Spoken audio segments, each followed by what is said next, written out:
Well, there's fresh worry tonight about what the federal government's cap to international student visas could do to Ontario colleges and universities.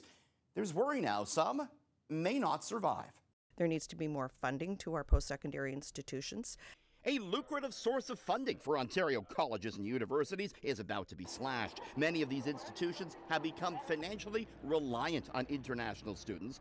Now, with the federal government about to restrict international student visas, there's worry some of these colleges and universities could go belly up. The career colleges may suffer. We're hoping there will be negotiations and discussions so that the other colleges, the Seneca colleges and the Algomas, etc., Mohawk, will survive, but they need more funding. Today, Ontario colleges, which represents the province's 24 publicly funded colleges, accuse the federal government of failing to consult with the education institutions, saying, quote, "We believe this blunt approach does not adequately consider the talent needs of the province and does not consider the many thousands of students who will be left in limbo with their hopes on hold."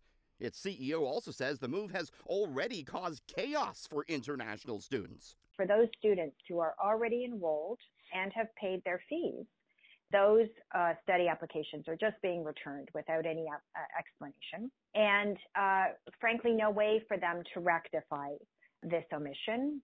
Last week, the feds announced new limits to the international student program in response to concerns that some schools are accepting these students in droves simply to boost revenues.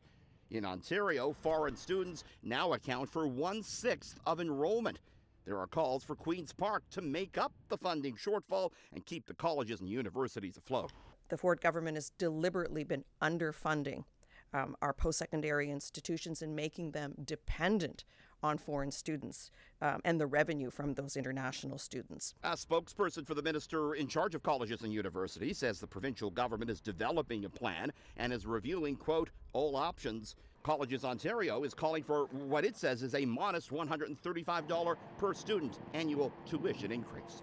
And a Ford government commission study released just this past November found the government should end its post-secondary tuition freeze and raise per student money given to Ontario colleges and universities.